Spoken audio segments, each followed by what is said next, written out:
Hi, my name is Bijal Shah and I'm a bibliotherapist and founder of Book Therapy.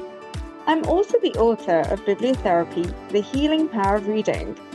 I curate book prescriptions and provide online training in bibliotherapy.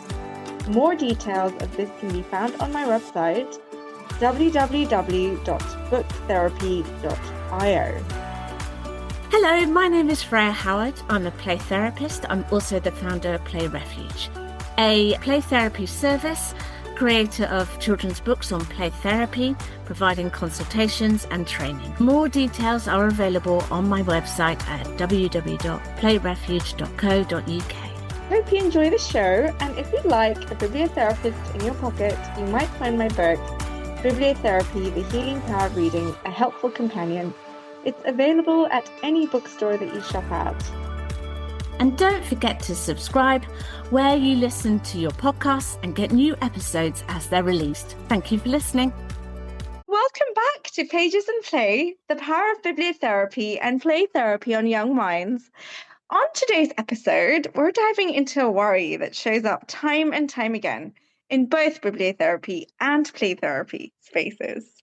Anxiety in children rarely announces itself clearly. It doesn't always say, I'm worried. Instead, it whispers through tummy aches before school.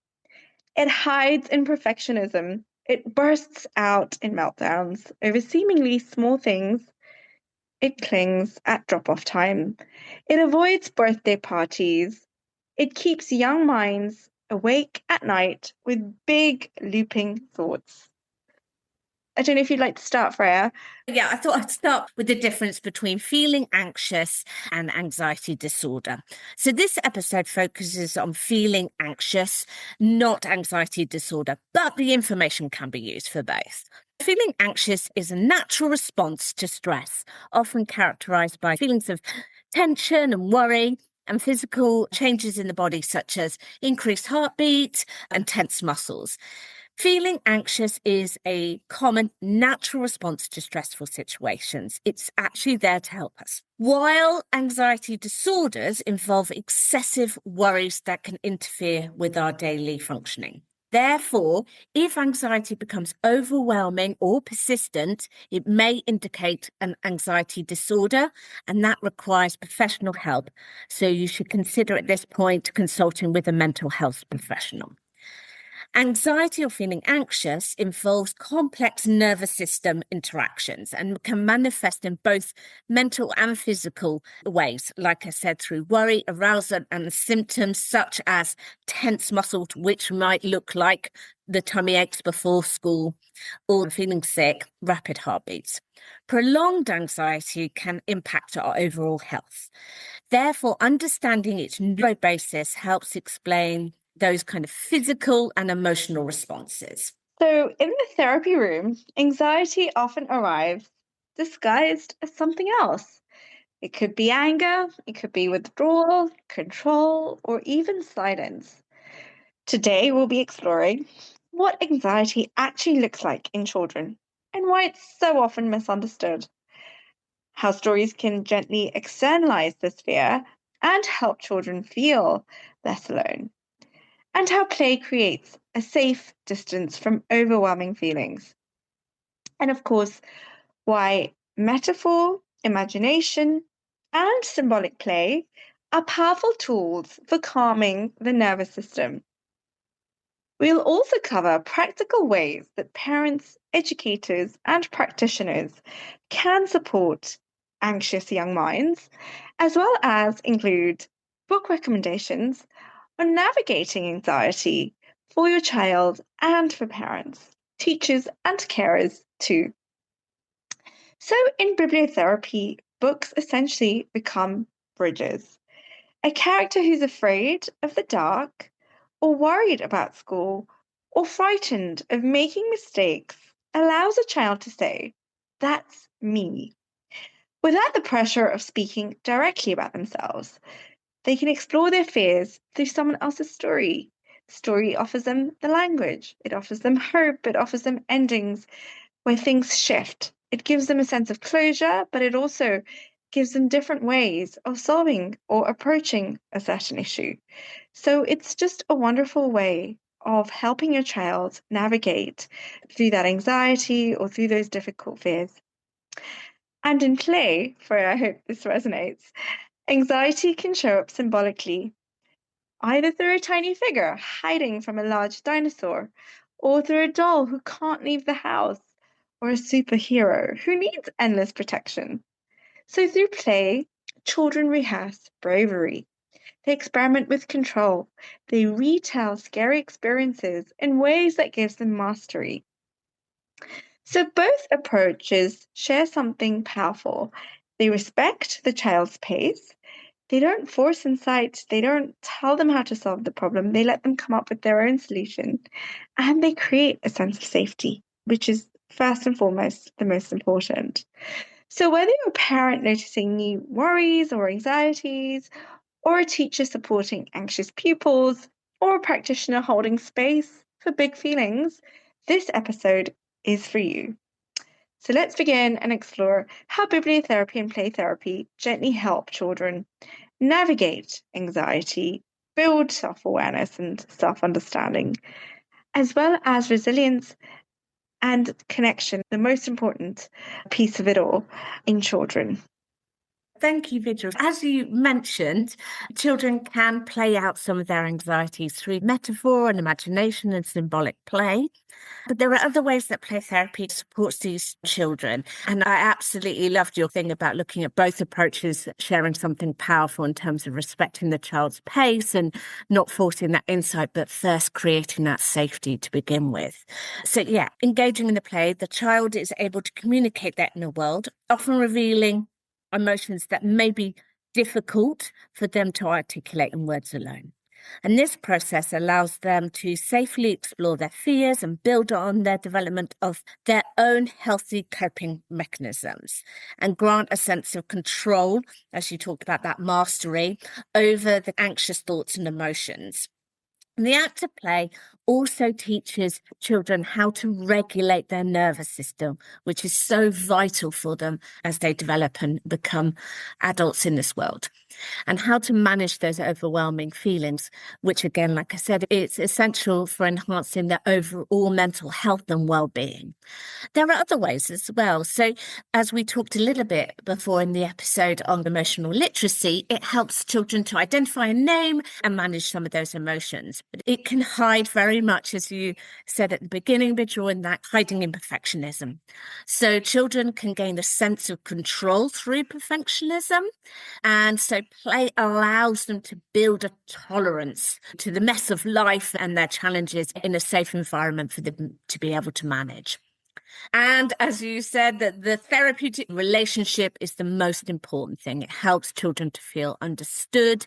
It helps them to feel that they are being heard, that they are being cared for, and that all supports them and reduces those feelings of isolation. So in Jonathan Haidt's Anxious Generation, he talks about his research in the increasing statistics of anxiety and depression in the mental health of young people. And he talks about the first trend, which was the decline in play-based childhood, starting in the late 1980s and then accelerating in the 90s. And he really explains that all mammals need free play. That is a fundamental part of healthy development. But at this point in the late 1980s and the beginning of the 90s, parents started limiting unsupervised outdoor play due to rising anxiousness about unsafe situations of them being outside and unsupervised. And this shift resulted in that generation of children and subsequent children missing out on those vital experiences of risk assessment, friendship building, and independence.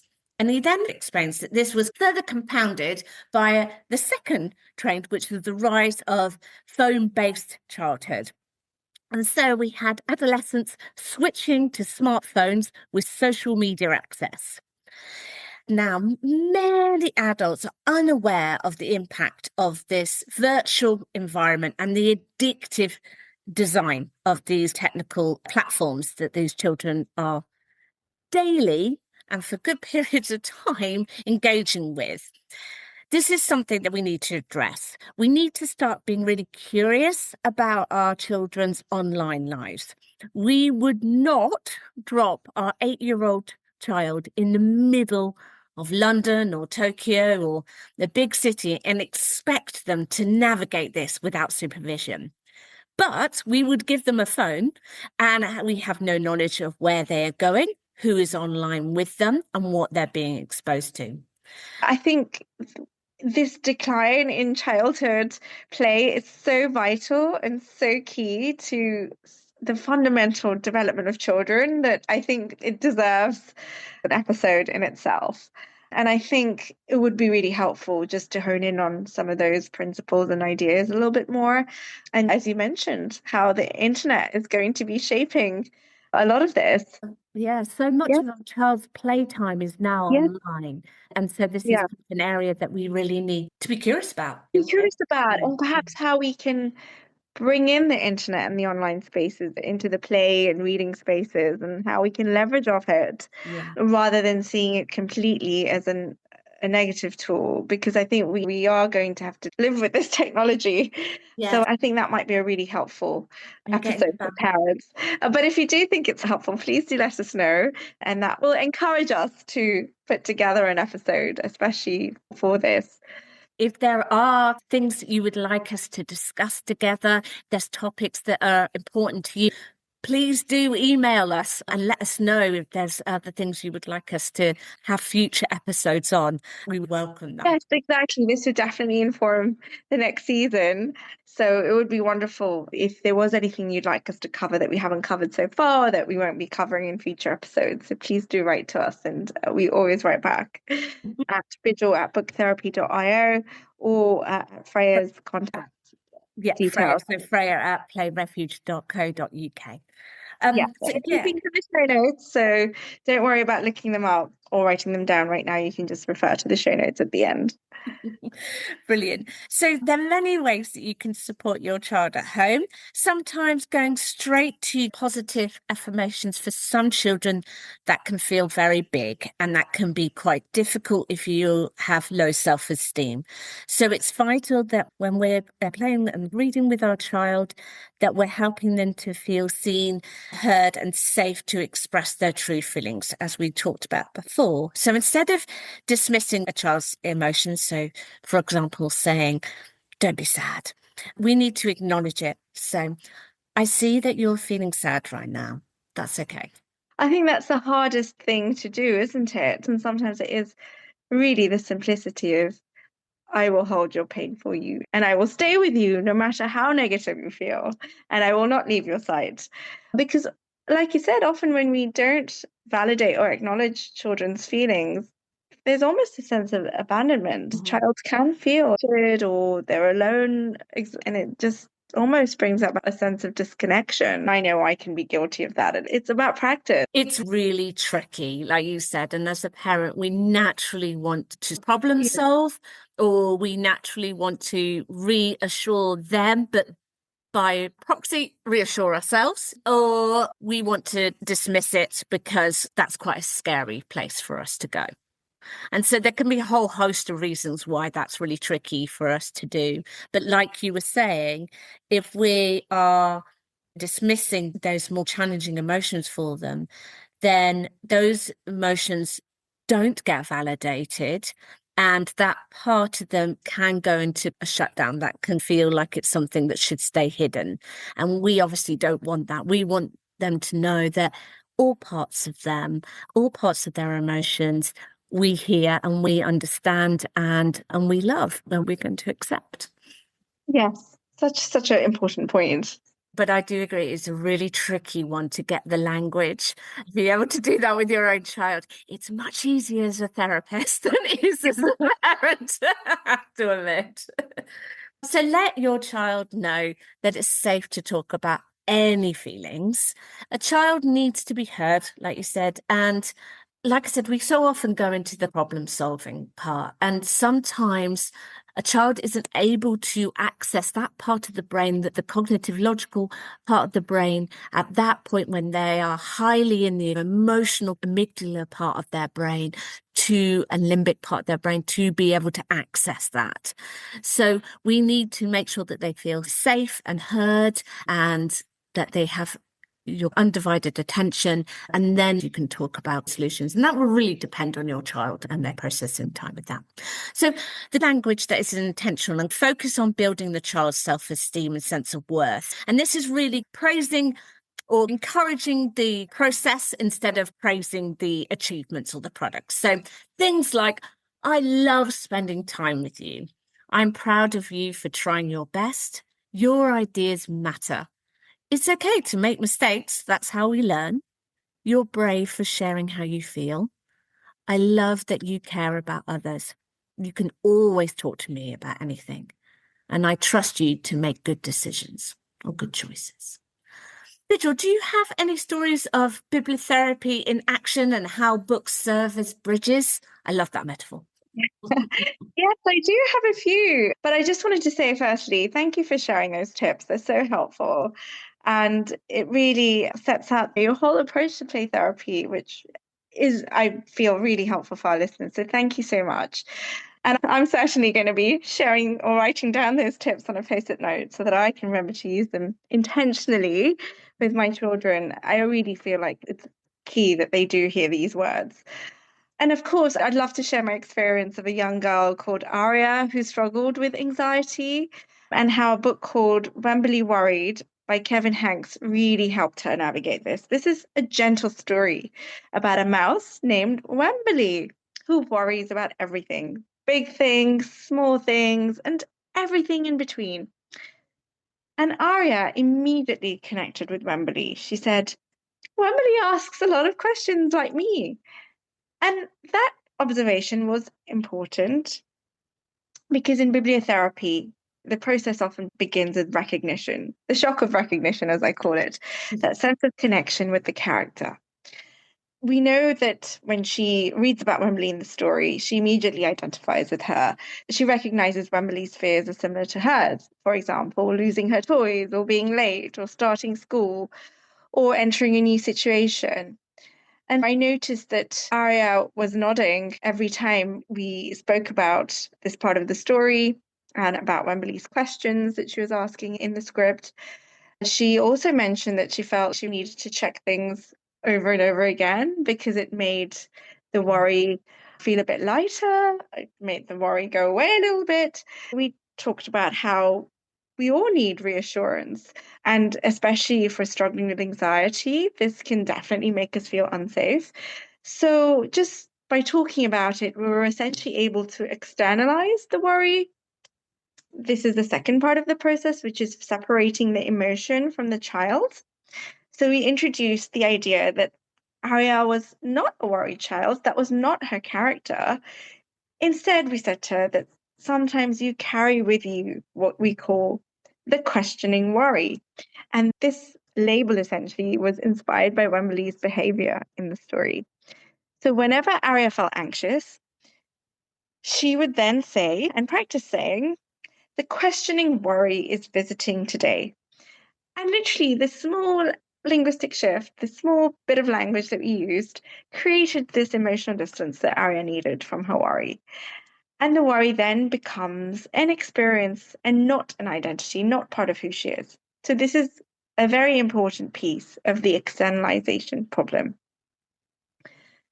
So, once we've done that, that then opens up the space for further discussion where we reflect and we build up a therapeutic insight. And going back to the story, one of the most therapeutic aspects of the story is that Wembley essentially goes to school, she makes a friend, and eventually discovers that the world's not as frightening as she expected.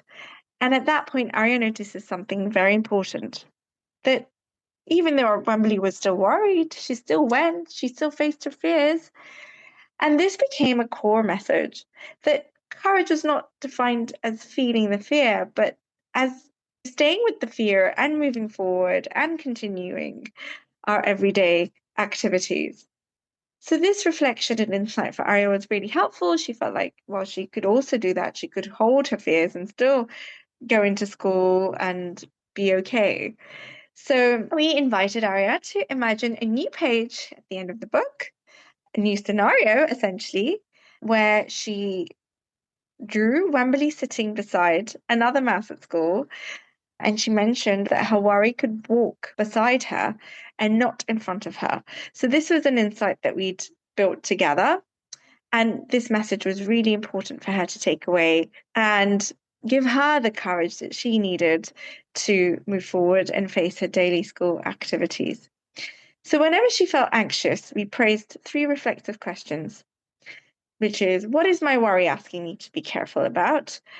Do I need help, reassurance, or time? And what small step can I take to manage this worry alongside feeling it too? So facing the fear and doing what I need to do anyway. And so this gave her a sense of agency, just doing these 3 things. She shifted from what I call avoidant behavior and not being able to face that fear, not being able to move forward and not be paralyzed by that emotion. And just practice facing the fear, practice doing these things. And this led to her shifting away from that worry and discovering that, okay, so I'm feeling a bit anxious, but I can do this. And worry is just a little visitor who sits by my side as I'm going about my daily chores. Stories like Wembley Worried remind us that children don't always need bravery to be perfect. They don't always need to feel brave or courageous in order to do something. They have the permission to be a little worried. So I thought it was a wonderful story, especially for 4 to 8-year-olds in navigating anxiety. So definitely pick this one up if your child is struggling with anxiety. Thank you, Rachel. No, I love how books give us that permission and like you were saying, remind a child that they don't always have to be the bravest person. Absolutely. And one of the things I wanted to also touch upon is transparency is essential for children who are anxious because it helps them to feel safe, secure, and respected in those relationships, especially with adults that they trust, like their parents, their teachers, and therapists, and building that relationship. So, anxiety often comes when we're not knowing what to expect. And when an adult is open and honest about what is happening, what will happen next, this can help to reduce that child's fear of the unknown. And when we're transparent, children learn that they can rely on you to tell the truth and not to hide things from them. And this trust is foundational in supportive relationships, where the child feels secure enough to be able to express themselves and work through the anxiety. And this goes for all adults. So whether you're a parent, you're a teacher, you're a therapist, all of those things, that transparency is key.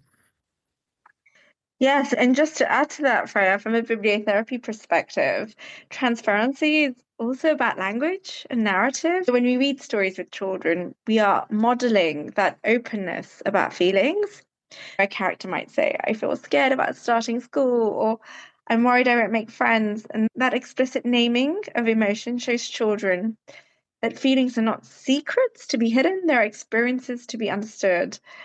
And books create a safe third space. So instead of saying you seem anxious, which can sometimes often feel exposing, we might say, I wonder if this character feels a bit like you do sometimes. Essentially, it's an indirect form of transparency, but it allows the child to approach their feelings without the shame or the sense of shame that they may experience, all self-imposed. Bibliotherapy supports what we call that narrative transparency. And in many well-chosen children's books, anxiety doesn't magically disappear. Instead, the character learns something. They seek help. They try again. They discover that they can cope, that they'll be okay. And that realistic progression teaches children that anxiety is not a flaw. It's not a mistake. It's not something to be ashamed about. It's a part of being human. It's part of our repertoire of emotions, and that we can work through it, we can get through it, we can navigate it. When adults are transparent and when stories are emotionally honest, children internalize a powerful message that we can recognize our feelings and feelings are separate to us, and we can then label and name them. and we can ask questions, and nothing important's being hidden from me because we talk about all these emotions all the time. And I am absolutely allowed to talk about what's going on inside me. It is a safe space. So, this clarity and honesty, both through connection and relating with each other, but also through the narrative, through the story, are what helps build a relationship with the child where the child feels secure enough to express themselves and begin working through the anxiety or any other emotion that they might be going through. Oh, and Rachel, I was just thinking, well, because I'm about to talk about the play prompt, something for you guys to do at home. And this one is for the adults, but I actually just wanted to go back to something you said. So at the beginning, you said feelings are not secrets to be hidden. They are experiences to be understood. And I just loved that. I wanted to re-say that in light of what I'm going to say for the play prompt. So I would really suggest looking at your own nervous system. So this is something that we adults sometimes are just so busy that we don't have time to look at this. So think about what makes you tense and what eases and calms you at different points in different situations. Or it might be that sometimes you go flat. So what things help you to feel energized? What things help you to bring back that energy? Looking at all those things. So as I said at the beginning, feeling anxious involves the complex nervous system interactions, and having an understanding of this neurobasis helps affect these physical and emotional responses and help us find coping strategies. So, for example, going for a walk may be your go-to calming activity. So you've had a really hectic day, and this is something that you find really helpful to just bring you back to a calm state at the end of the day. But it isn't always helpful or suitable. So, for example, you are feeling very tense. You have just driven for the last half an hour and you've got to the outskirts of the city where you work, and suddenly you've hit a massive traffic jam, okay? And you are late for your morning meeting at 9 o'clock, but you're stuck.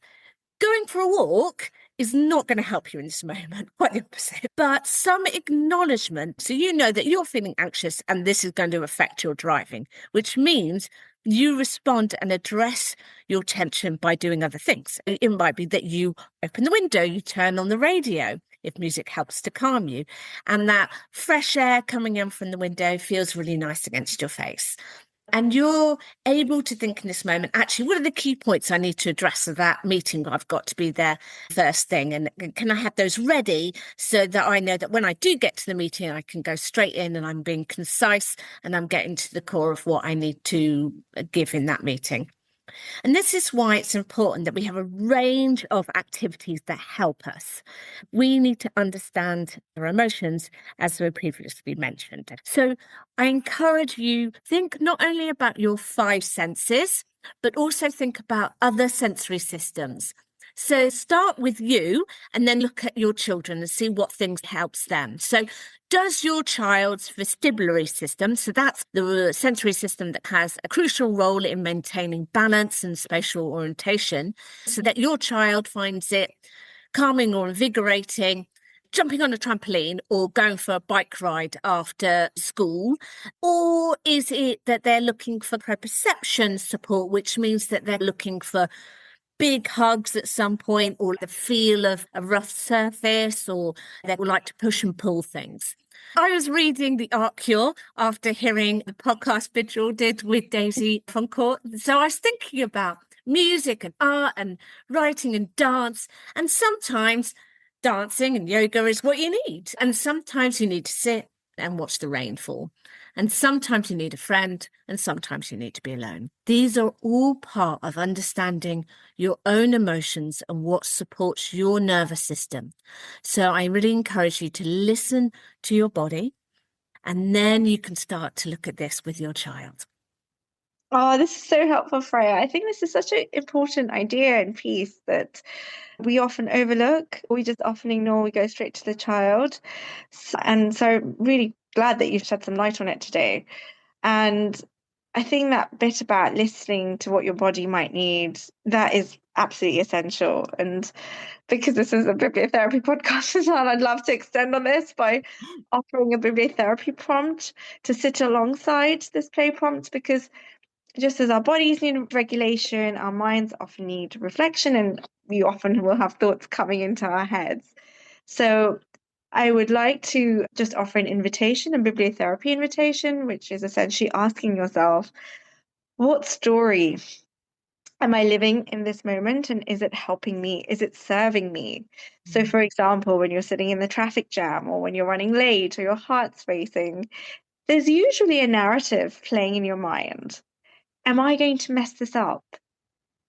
They'll think I'm unprofessional. I'm already so behind. So here's the prompt. So this is a reflection prompt.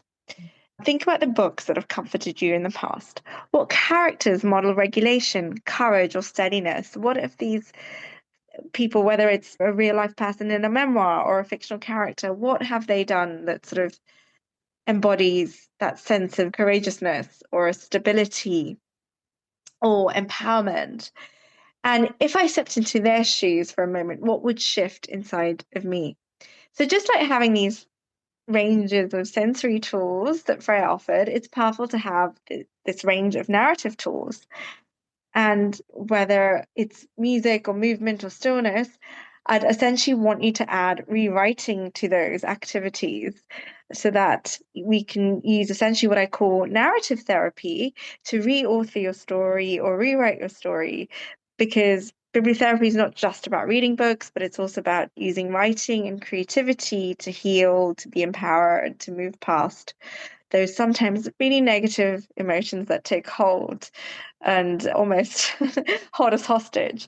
Really pick up a pen alongside some of these other activities and reflect and think about, if this was a moment from a book or a scene from a book, what would I call it? What would the title be? And what type of a person am I being right now? So externalize this identity almost. Am I being a catastrophizer? Am I being a perfectionist? Am I being the overwhelmed hero? And then what would the compassionate narrator say to me in this scene? So it's essentially what we call theory of mind, but perspective taking, changing the way you're looking at yourself, because just that little shift gives you some distance from yourself, gives you some space, allows you to reframe. It's such a beautiful use of empathy on yourself, a Yeah, lovely act.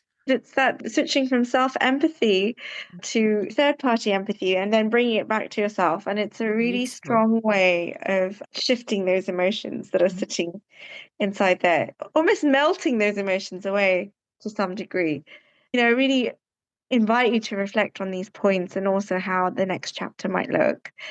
With positive visualization, we always think about how we would want things to look if they were all going to work out. But this is essentially just reauthoring that piece of the story and giving you a sense of closure and a way of moving forward. And that's very much a core foundation or principle of narrative therapy, which I use extensively in my work. And I also devote a whole chapter to that in my book, Bibliotherapy, The Healing Power of Reading. So if you want more guidance on using it, do refer to that. But when we pause and we author, we're introducing flexibility in our thinking. We're choosing a more helpful story that will empower us, because we're always thinking about the impact of our thoughts in our heads. Feelings such as anxiety or a sadness often sometimes trigger negative thoughts, but they aren't serving us. So we have to think about their impact. Reauthor that whole script in your head. Listen to your body. Notice that story that you're telling yourself and see if you can put a positive spin to it. And remember that regulation is not about eliminating anxiety or fear. It's really about having a range of tools or responses or reactions, both sensory and narrative, that allow you to safely transition from those moments of anxiety to a moment of feeling more empowered. And what's great is that once you start to notice these stories, the nervous system shifts and you'll notice some bodily shifts in yourself. And you'll be able to then also recognize that process in your child. And you might be able to say to them, is your body feeling a sensation right now, a sensation of anxiety? Is it feeling a bit buzzy or a bit jittery? And what's your brain telling you? And this opens an invitation to reflect, to discuss, to have a conversation that will hopefully bring about a positive shift.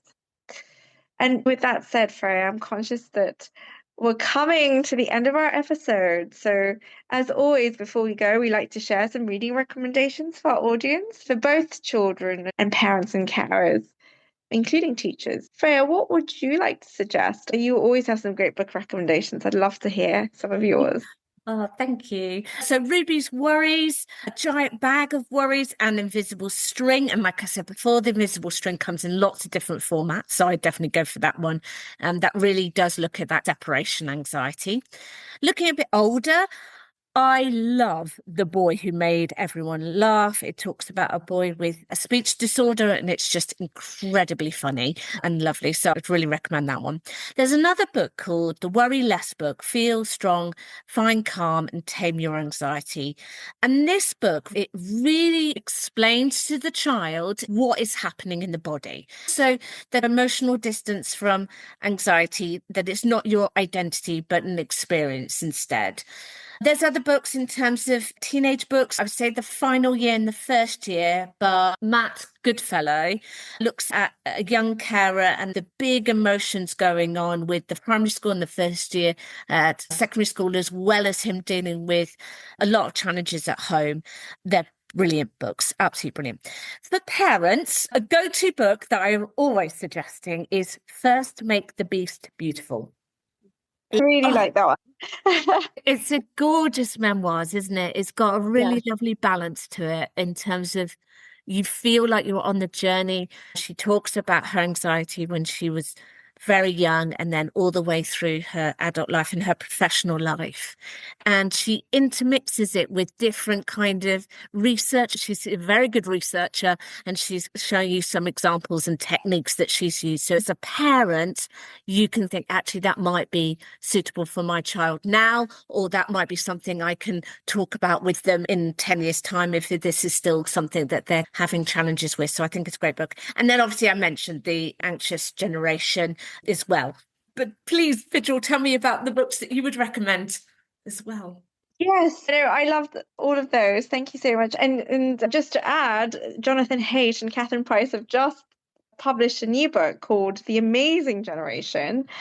And that one actually teaches children how to get off their phones and their screens and become really adventurous in the real world and start to explore the real world. So I think it's wonderful that they've actually now written a really practical book about how to live a completely smartphone-free childhood, which I think is actually an essential read. So I'd love to suggest that. And I wanted to add a few more, and I'm switching them between fiction and nonfiction, so you can choose what fits your child best. But if you're a parent or a teacher or a therapist, I'd love for you to explore these titles with the children in your life, not just for reading purposes, but also as conversation starters, and invite them to reflect on questions like, what part of the story did you like the best? What characters did you think were brave? How could you change, or how could this character shift from those feelings of anxiety to feeling more empowered, or just be able to sit with those feelings of anxiety and still navigate the world. So for fiction, I have Wemberly Worried by Kevin Hanks, which I mentioned earlier on in the story, the permission to feel anxious, but also still get through life and daily activities. It's also a very hopeful book. And then, of course, The Lion Inside by Rachel Bright and Jim Feld. This is a lovely tale about finding courage even when you don't feel as fierce or brave as you wish you were. And there's some really lovely, playful animal characters that help you explore confidence and self-belief. And then, of course, I have something called The Girl Who Thought in Pictures by Julia Finley Moscow. And this one is special because it also celebrates neurodiversity and creativity and the joy of thinking differently. So it's a reminder that not all minds look the same, they don't experience things in the same way, and that's a wonderful thing. So it's not directly an anxiety book, but it's a wonderful book to read in parallel with the other books. And then, of course, nonfiction, I have What to Do When You Worry Too Much by Dawn Hubner. And this is a child-friendly guide to anxiety. It offers practical tools such as breathing exercises and how to approach problem solving. It also offers a toolkit that your child can take away and apply in everyday life. And then, of course, you've got the anxiety workbook. So this is very much in a workbook format. And again, it's got activities and exercises and spaces for kids to draw and write about their worries. And then we've got Breathe Like a Bear by Kira Wiley, which again is a lovely book filled with breathing exercises that are quite fun and quite good for encouraging mindfulness or just sitting with your worries for a moment and just breathing in. And it's a great way to get your child to calm down and calm their bodies. I had one more for children, which is Feelings by Aliki. And this is a beautifully illustrated book that introduces children to a wild range of emotions, from joy to fear to disappointment, with really simple explanations of each emotion that children can easily relate to. I hope that's helpful for the children. For the parents and teachers, a general book on emotional regulation and emotional intelligence is probably very useful. I've got The Whole-Brained Child by Daniel Siegel and Tina Bryson, and this one's a modern classic, very popular. I'm sure some of you have already read it, but it essentially breaks down what's happening in a developing brain and offers very easy to understand language and practical strategies for helping children regulate those really big emotions such as anxiety and fear and sadness. And the book's called Anxious Kids, Anxious Parents by Reed Wilson and Lynn Lyons, and it specifically tackles anxiety in parents and explores family anxiety and how it can often be inherited between the generations. I would like to also recommend Graham Music's wonderful book too, Nurturing Nature. Yeah. That really talks about the plasticity of the brain and its ability to change through environmental and therapeutic approaches, and that old experiences and pathways, they cannot be erased, but new brain pathways can be built with new experiences. And play and reading can create new experiences and worlds for us and offer a safe haven for us to grow and make sense of the world, even when life feels overwhelming. And that's such an important lesson, Freya, because we often forget to play. We get so boiled down in work, and I feel like play and reading are such vital parts of who we are as human beings, and that being part. I'm wondering, like Jonathan Haidt was talking about play-based childhood, maybe even a bit of play-based adulthood might be helpful as well. We just need more play. I think that could be like the last play prompt, right? Play with your children. Make sure you create that time for leisure and reading and all these things that bring us joy, which we can often forget in the craziness of life. Yeah, have that joy, have that connection.